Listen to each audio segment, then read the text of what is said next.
अस्सलाम वालेकुम, मैं हूं आबिद बेली, आपका दोस्त।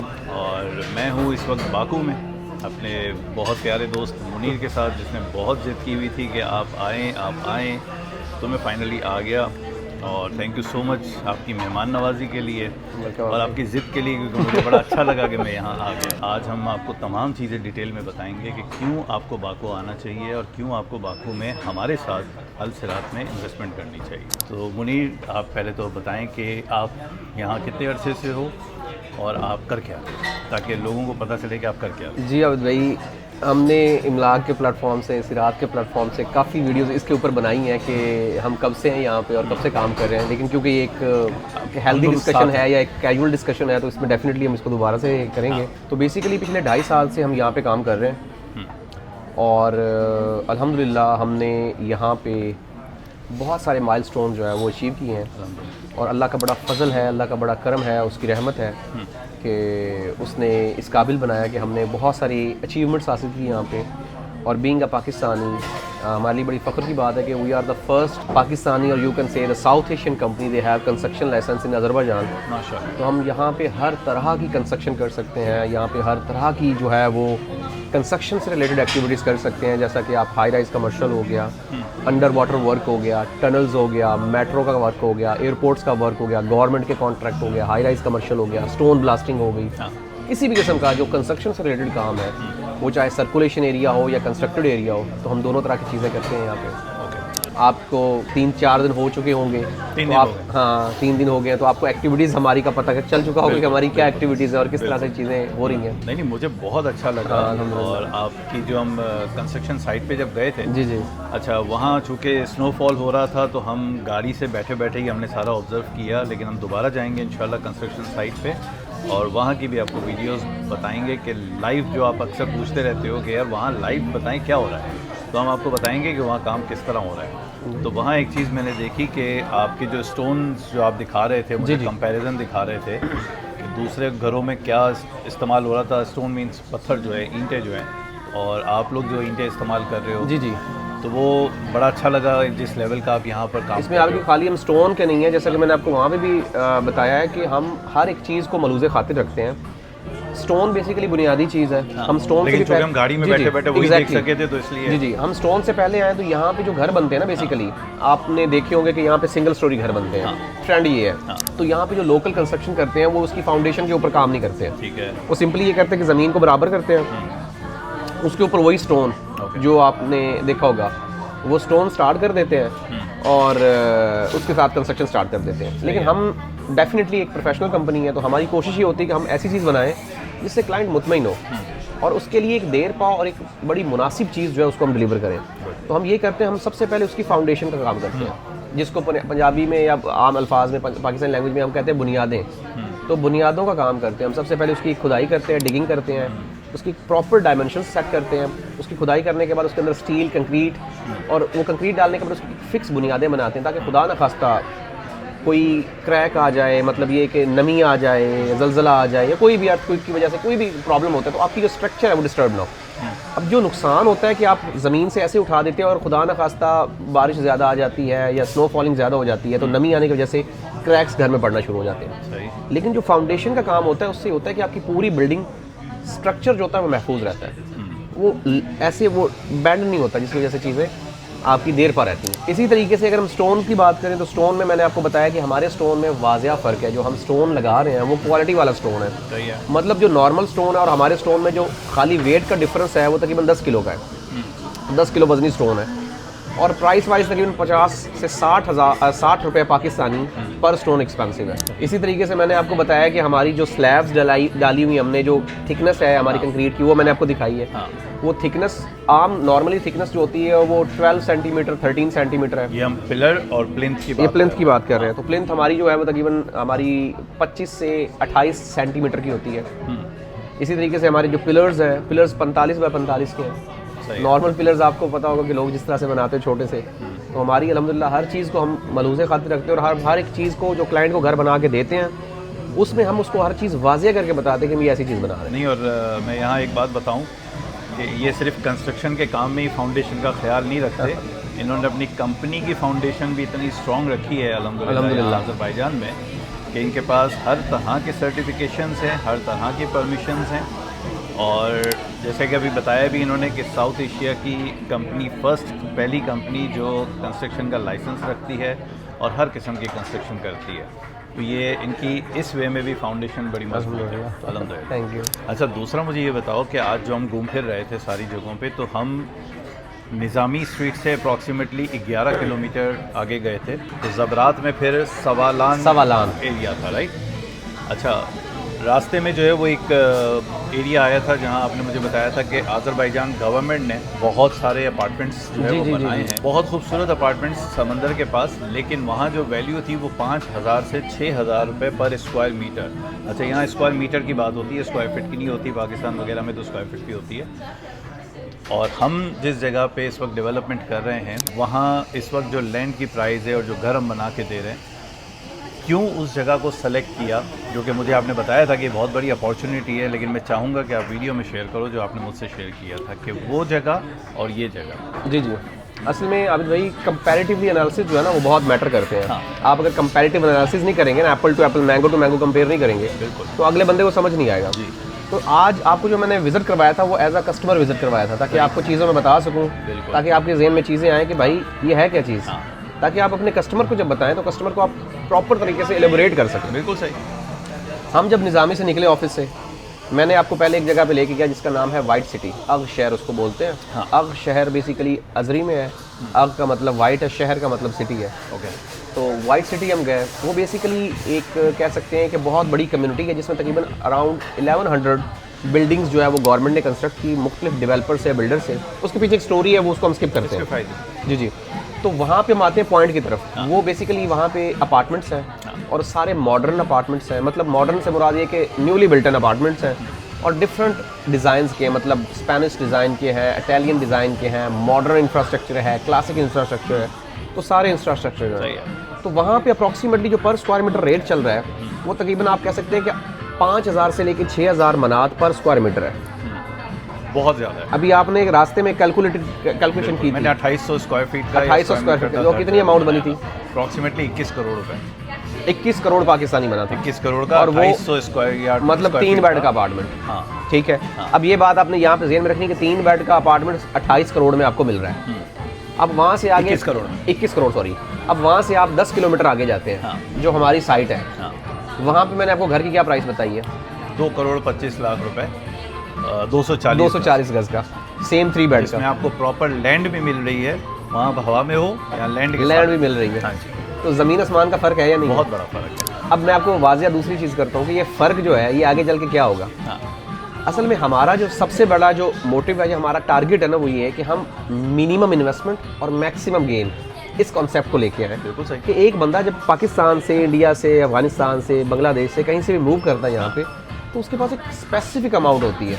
वो उसी स्पेसिफिक अमाउंट में अपना घर भी लेना चाह रहा होता है, उसी अमाउंट से अपना कारोबार भी करना चाह रहा होता है, उसी अमाउंट से अपना ब्रेड एंड बटर भी लेना चाह रहा होता है। बिल्कुल सही है। तो हमने वो जो एक माइनर सी अमाउंट है ना, उसको एज अ इन्वेस्टमेंट उसका डाला है, जो उसकी कमेटी है बेसिकली, वो ज़ाया नहीं हुई है। जैसे कि हम जाते हैं यूरोप में किसी जगह पे नेशनलिटी, तो वहाँ पे आपको $2 लाख डोनेट करना पड़ता है, $3 लाख डोनेट करना पड़ता है। पासपोर्ट लेने के लिए। तो ये कोई डोनेशन नहीं है, सही है। ये आपकी इन्वेस्टमेंट है। हाँ। और ये इन्वेस्टमेंट आपको बताऊंगा किस तरह से फ़ायदा देगी कि अब आपने एक इन्वेस्टमेंट कर ली, अब रिमेनिंग आपके पास एक हेल्दी अमाउंट है, उससे आप कारोबार कर सकते हैं, कोई भी बिजनेस आप सेटअप अपना चला सकते हैं। तो दूसरी बात ये है कि वो जो आपने एक माइनर सी अमाउंट अपनी इन्वेस्टमेंट की होती है ना, 5 साल के बाद वो 3 गुना हो जाती है।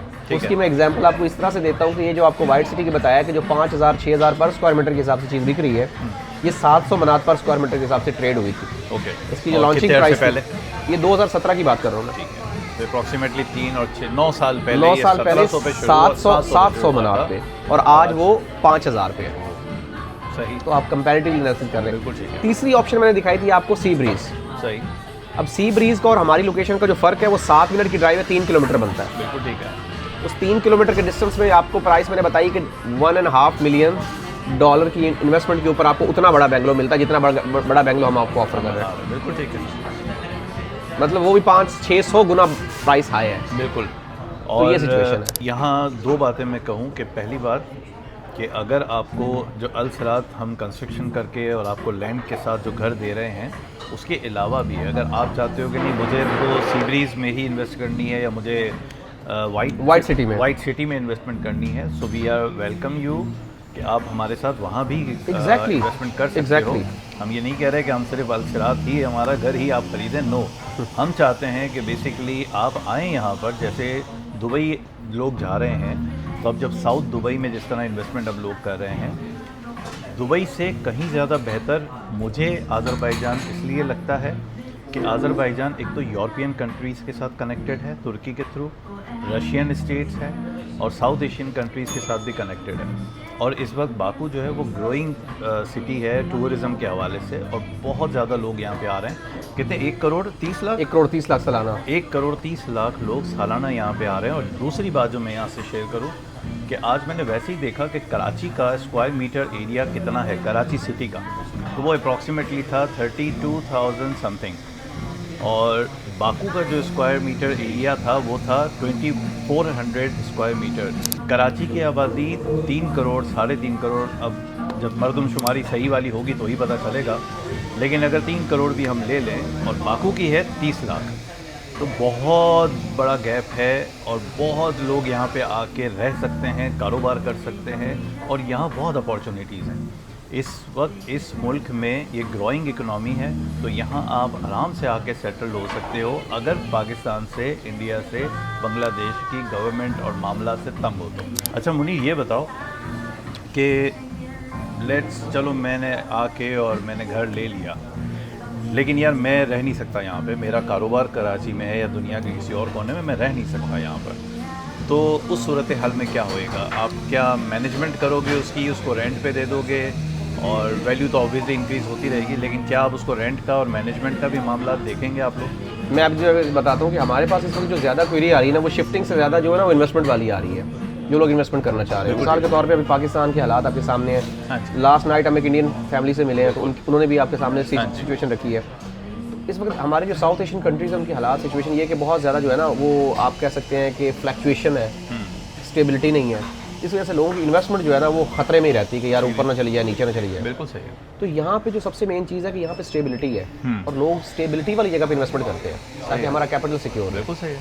ठीक है, तो यहाँ पे हमारे पास जो ज़्यादा क्वेरी आ रही है वो ये आ रही है कि जो लोग इन्वेस्टमेंट करना चाह रहे हैं वो हमसे घर बनवाते हैं, घर बनवा के उसको रेंट आउट कर देते हैं, उसके बाद उनकी रिस्पॉन्सिबिलिटी खत्म है, सारा मैनेज करना हमने है। वो घर लेते हैं, उनके साथ हमारे पास ऐसी कंपनीज हैं जो साल का इकट्ठा कॉन्ट्रैक्ट करती है और साल का एडवांस रेंट आपको दे देती है। इकट्ठा एडवांस रेंट आपने ले लिया, साल के बाद खत्म है, आराम से एंजॉय करें। अगले साल आपको दिल करता है आप रेंट पे दें, नहीं दिल करता आप उसको बेच दें। बिल्कुल सही।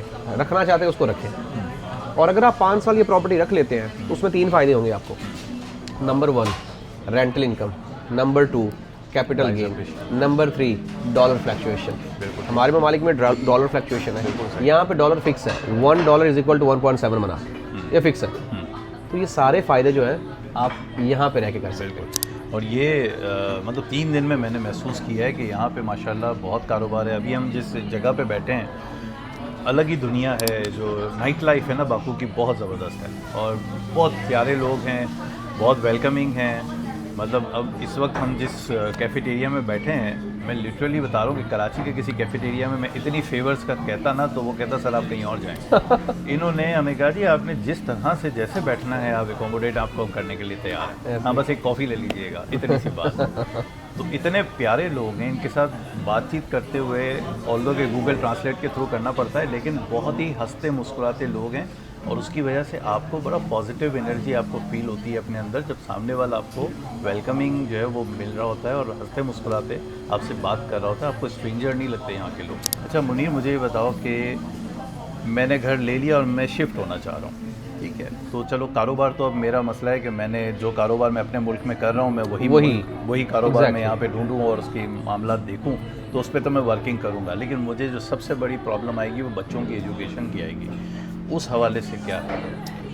बच्चों की एजुकेशन में सबसे पहली बात तो ये कि अगर तो आपके बच्चे हैं छोटे और आप उनको चाहते हैं कि आप लोकल लैंग्वेज भी सीखें, इंग्लिश भी सीखें और उनकी तालीम के ऊपर ख़र्चा भी ना हो, तो यहाँ के गवर्नमेंट की जो स्कूल्स हैं वो फ्री हैं 11th ग्रेड तक। 11th ग्रेड तक फ्री हैं। Very nice. सिंगल पैनी नहीं आपसे लेते हैं। सही। और अगर आपके बच्चे बड़े हैं, मतलब 5 साल 6 साल 7 साल के हैं और आप उनको इंग्लिश मीडियम स्कूल्स में डालना चाहते हैं तो फिर उसकी ऑप्शन ये है कि यहाँ पे मल्टीपल अच्छे अच्छे कैवरेज लेवल के यहाँ पे जो है वो स्कूल है, ठीक है, तो आप उनमें अपने बच्चों को पढ़ा सकते हैं। ठीक है, बच्चे पढ़ रहे हैं, ओके। तो ऐसा कोई प्रॉब्लम नहीं है। मैंने एक क्लाइंट ने मुझे कहा था कि मैं यहाँ पे हो गया हूँ, मुझे स्कूल नहीं नज़र आए। हाँ। मैंने कहा आप मेरे साथ हैं, मैं आपको 50 स्कूल दिखा देता नहीं, हम लोग जब वो अपनी जगह देखने गए थे हूँ। जी जी, तो रास्ते में हालांकि स्नोफॉल हो रही थी, उसके बावजूद भी 4 स्कूल तो मैंने देखे। एग्जैक्टली यही बात मैं भी करने लगा हूँ कि बेतहाशा स्कूल है, और प्राइवेट भी हैं, गवर्नमेंट के भी हैं, तमाम तरह के स्कूल्स हैं। आप देखिए अपनी पॉकेट के ऊपर आपने जितना वजन डाल सकते हो उस हिसाब से बच्चों को पढ़ा सकते हैं, बिल्कुल ठीक। कोई प्रॉब्लम नहीं उसकी। अच्छा, अब मेडिकल पे आते हैं। मेडिकल में मैं एक बात करूँगा कि हम पाकिस्तान के लोग जो है ना वो बीमार बहुत ज़्यादा होते हैं, क्योंकि हमें वहाँ पे कोई चीज़ खालिश नहीं मिलती, माँ सिवाय इसके कि हम गांव में रहते हैं और गांव की चीज़ें खुद उगा गए और वो खाएं। अदरवाइज़ तो हम हर चीज़ मिलावट वाली खाते हैं, इसलिए हम बीमार भी बहुत रहते हैं। यहाँ के लोग सिर्फ खालिश चीज़ें खाते हैं, यहाँ के खानों का टेस्ट ही बड़ा मज़े का है, तो इसलिए बीमार भी कम होते हैं। लेकिन अगर वैसे बीमार हो जाएँ तो हॉस्पिटल्स कैसे हैं?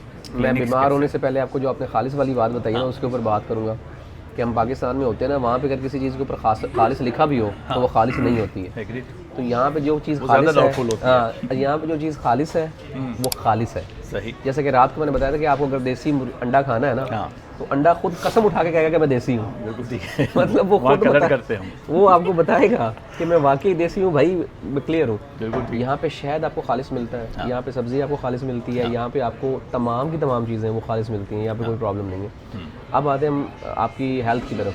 तो यहाँ पे जो बच्चे हैं वो 16 साल तक उनका मेडिकल फ्री है, ओके। 65 प्लस हैं आपका मेडिकल फ्री है।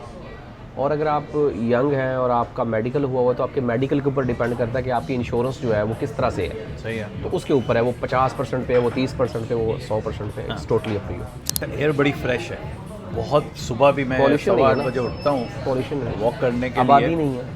आबादी भी तो 30 लाख है, लेकिन पोल्यूशन इसलिए भी कम है कि गाड़ियाँ ज़्यादा जो है ना वो यहाँ पे HEV और EV है। एग्जैक्टली। यहाँ और उसके हालांकि साथ साथ ये कि इन्वायरमेंट उन्होंने अपने आप को ग्रीन रखा है। आप देखिए शहर में चले जाएं, कोई लश आप ग्रीन, मज़ा आएगा। बहुत ज़बरदस्त मज़ा आ वो गया। सारी मतलब 3 दिन जो से मैं आपके जब घूम रहा हूँ ना, आपके जो दरख्त हैं वो सारी चीज़ों को फिल्टर कर देते हैं, हाँ। कार्बन डाइऑक्साइड को। हाँ। और मतलब मैं इतनी दफ़ा नॉर्दर्न एरिया पाकिस्तान के गया ये सोच के कि यार इस दफ़ा स्नोफॉल मिल जाएगी, देख लूँगा, लेकिन मैं इतने सालों में नहीं देख पाया। यहाँ आके मुझे दूसरा दिन था मेरा जब जी, दूसरा दिन था। तो दूसरे दिन ही स्नोफॉल देखी, और यकीन करो कि स्नोफॉल के दौरान भी और स्नोफॉल के बाद भी कहीं पानी नहीं खड़ा हुआ, कहीं कीचड़ नहीं हुआ, सुकून से तमाम मामलात, कारोबार के तमाम जो घर के मामला, सब कुछ सुकून से यहाँ पे निमट रहे थे, कोई टेंशन नहीं थी किसी को। एक चीज़ और मुझे बताओ कि यहाँ कारोबार अगर मुझे करना है तो आपके हिसाब से एक दुकान लेके एक रिटेल शॉप खोलने में इन्वेस्टमेंट कितनी दरकार होगी? मतलब यहाँ पे डिपॉजिट और रेंट क्या मामला है? पाकिस्तान में तो 6 महीने डिपॉजिट, 3 महीने का एडवांस, या 3 महीने डिपॉजिट, 3 महीने एडवांस। अभी भी यहाँ पे ऐसे कोई स्पेसिफिक लॉ नहीं है हाँ। रेंट के हवाले से, वो आपकी म्यूचुअल अंडरस्टैंडिंग है। वैसे तो यहाँ पे सिक्योरिटी नहीं लेते हैं, लेकिन मैक्सिमम एक सिक्योरिटी आपको पे करनी पड़ती है। ठीक है। ठीक है, और एक सिक्योरिटी के ऊपर आपका काम हो जाता है। बाकी आपका मंथली रेंट पे करें, आप बाई मंथली पे करें, आप 6 मंथली का, वो आपके ऊपर है आप कैसे करते हैं। तो ऐसी कोई स्पेसिफिक नहीं है, कोई इतनी हार्ड एंड फास्ट नहीं है कि एक बंदा रेंट पे जाता है तो उसकी पहले चमड़ी उतर जाती है, अच्छी खासी इन्वेस्टमेंट वो रेंट में डाल देता है। सही है। तो वो वाला सीन नहीं है। दूसरी जो सबसे अहम चीज़ है वो ये है कि अगर आप यहाँ पे एक दुकान लेते हैं तो छोटी से छोटी दुकान भी करने के लिए 400 से 500 मनात आपको जो है वो रिक्वायर्ड है। ठीक है। 400-500 मनात में आपको छोटी से छोटी शॉप मिल जाती है, और बाकी आपके बजट के ऊपर है, आप एरिया के ऊपर है, कैसा जाते हैं, किस तरह का करते हैं। अच्छा, पाकिस्तान के लिए मैं बता दूं कि एक मनात, हमारा जो एक मनात है यहाँ का, वो 165 पाकिस्तानी रुपीज़ है। अच्छा, टेक्नोलॉजी कंपनी के हवाले से मैं 3 दिन से ज़्यादा कोशिश कर रहा हूँ कि रिसर्च वर्क करूँ अपना कि आज़रबाईजान में क्या क्या हो रहा है।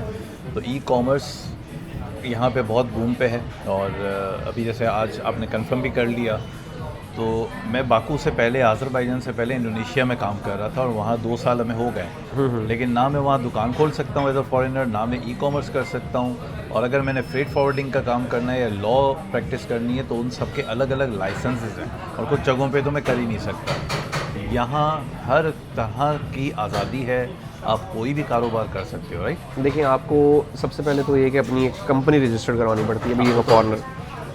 अच्छा, कंपनी रजिस्ट्रेशन वैसे कितने में हो जाती है? इट्स डिपेंड, लाइक आप मतलब किस तरह से काम करवाना चाह रहे हैं। Minimum, maximum, lump sum? अप्रॉक्सीमेटली को 500-700 जो है वो मिनिमम से होता है, और अगर आप यहाँ पे हैं और अपनी सारी चीज़ें कर रहे हैं, और अगर आप पाकिस्तान से बैठ के सर्विस ले रहे हैं, हाँ। तो $1000 हम चार्ज करते हैं उसमें। ओके। उसमें आपको तमाम सर्विस होती है, लॉयर फीस होती है, सारी चीज़ें हम उसमें चार्ज कर रहे हैं। ठीक है, ठीक है। अच्छा, यहाँ पे सैटरडे को मेरा प्लान है, मैं यहाँ की तमाम जो बसेज़ हैं, ग्रीन बस और रेड बस, तो मेरा इरादा है कि मैं पूरा दिन जो है ना मैं बसों में गुजारूंगा। और मेट्रो भी आपने बताई है, जी जी, मेट्रो ट्रेन भी है। जी जी, परफेक्ट। अच्छा, ये तमाम चीज़ें जो हैं वो यहाँ पर ऐप्स यूज़ करते हैं। आई थिंक 100% एजुकेशन का रेट है, 100% है ना? 100%। तो यहाँ के लोग जो हैं वो टेक्नोलॉजी लवर्स भी हैं और टेक्नोलॉजी अडॉप्ट भी बहुत जल्दी करते हैं। यहाँ मैंने अभी मेरे सामने जो 2 ख़वातीन बैठी हैं वो इस वक्त मेरे सामने एक चैट जीपीटी पे, और आई थिंक कुछ मुझे फीलिंग है कि शायद लवेबल खोला हुआ है उन्होंने स्क्रीन पे, तो वो कोई एप्लीकेशन बना रही हैं। तो टेक सेवी है ये कॉम, और यंगस्टर्स जो हैं वो बड़े ज़बरदस्त तरीके से इसका इस्तेमाल भी कर रहे हैं और इसको डेवलप भी कर रहे हैं। उसके अलावा कोई ऐसी चीज़ जो मुनीर तुम्हें लगती हो कि हमें डिस्कस करनी चाहिए या हमें इस वीडियो का फ़ायदा उठाना चाहिए इस बात को करके? अभी सही, तकरीबन मैंने सारी चीज़ें अपनी फील्ड से रिलेटेड तो बता दी हैं। बाकी अगर कारोबार से रिलेटेड आते हैं तो मेरा हमेशा मैं अपने हर कस्टमर को कहता हूँ कि जो भी कारोबार करना ना, अगर आप पाकिस्तान में कोई कारोबार कर रहे हैं ना, वही कारोबार यहाँ पे आप कॉपी पेस्ट करें। उसमें आप ग्रो करना आसान है, आपके लिए चीज़ें करना बहुत आसान है। लेकिन अगर आप कोई नया कारोबार करेंगे तो नया कारोबार करने के लिए ज़ाहिर बात है स्ट्रगल करना पड़ेगा। वो स्ट्रगल आप अगर फेस कर सकते हैं तो आप ज़रूर करें, अदरवाइज़ ये कि फिर पासपोर्ट कैसे मिलेगा भाई? 7 साल हमारा तो सबसे बड़ा मसला पासपोर्ट। 7 साल बाद 7 इयर्स। और उसकी कोई शर्तें हैं? बिल्कुल शर्तें। क्या शर्तें? उसकी पहली शर्त है कि आपको साल में 8 महीने स्टे करना पड़ेगा, हर साल। साल में 8 महीने? तो अगर मैं नहीं कर सकता, मेरा कारोबार है अपने मुल्क में, नहीं तो मिलेगा क्या मैं आपको। बीवी के नाम पे कर सकता हूँ? हाँ, तो बीवी को मिल जाएगा जो बीवी इधर बच्चों को यहाँ शिफ्ट जी कर जी दो, बिल्कुल। बीवी के नाम पे कर लूँ तो हो जाएगा? ओके। लेकिन आपको नहीं मिलेगा, उनको मिल जाएगा। अच्छा, मेरी बीवी की वजह से मुझे नहीं मिलेगा, मेरे नाम पे लूँगा तो फिर बीवी को मिलेगा? ओके। नहीं, आप समझे नहीं है। हाँ। अगर बीवी के नाम पे लेते हैं और बीवी यहाँ पे रहती है हाँ, तो फिर उनको मिल जाएगा और बच्चों को भी मिल जाएगा। तो हमें नहीं मिलेगा, मुझे नहीं मिलेगा? आपको नहीं मिलेगा। अच्छा। और अगर मुझे अपने नाम पे चाहिए तो फिर मुझे यहाँ रहना पड़ेगा साल में 8 महीने? 8 महीने। ओके। तो मतलब मुझे अपना बिज़नेस जो है वो उसको कुछ इस तरह से मैनेज करना पड़ेगा। अच्छा, एक चीज़ और है जो हम पाकिस्तानियों को तो ख़ास तौर पे, क्योंकि हमारा पासपोर्ट माशाल्लाह बहुत अच्छे नंबर्स पे आ गया हुआ है, तो हमें कोई भी मुल्क वीज़ा इतनी आसानी से देता नहीं। तो यहाँ मैंने सुना है कि TRC भी लेने के बाद अगर आप शेंजियन कंट्रीज़ के वीज़ा लगाना चाहो तो आपको मिल जाते हैं? मिल जाते हैं, बहुत आसानी से मिल जाते हैं। ओके। क्योंकि यहाँ पे इतनी आपको ट्रैफिक नहीं। इवन आप अगर अमेरिकन वीज़ा अप्लाई करते हैं तो पाकिस्तान में आपको साल वेट करना पड़ता है। हाँ। यहाँ पे 2 महीने 2.5 महीने बाद आपकी अपॉइंटमेंट आ जाती है। गुड। क्या? क्योंकि यहाँ पे इतनी आबादी नहीं है ना। हाँ, 30 लाख तो टोटल। 1 करोड़ 30 लाख, 1 करोड़ 13 लाख आबादी। नहीं, सिर्फ बाकू की बाकी 30 लाख है। 30 लाख है और टोटल जो है वो 1 करोड़ 1 करोड़ 13 लाख है। चलो गुड। बाकी यहाँ का एटमॉस्फेयर बहुत अच्छा है, मौसम बड़े मज़े के हैं यहाँ पे, और वॉकिंग ट्रैक्स, बाइक्स के अलग से रूट्स, ट्रांसपोर्टेशन, बिजनेसेस, लोग। तो ओवरऑल मुझे जो 3 दिन में लगा है, और अभी मैं मज़ीद 8 दिन और हूँ यहाँ पे, तो हम दोनों इंशाल्लाह वीडियोस बनाते रहेंगे। लेकिन आज के लिए हम इसको यहाँ पे रोकते हैं, और अगली वीडियो इंशाल्लाह बहुत जल्द हम बनाएंगे मुख्तलिफ डिफरेंट किस्म के टॉपिक्स के हवाले से। तो थैंक यू सो मच। और मुनीर, अब इंशाल्लाह अगले 8 दिन हमने मज़ीद देखना है कि क्या क्या चीज़ें हैं हमारे पास जो हम डिस्कस कर सकते हैं। इंशाल्लाह। Thank you so much. Thank you.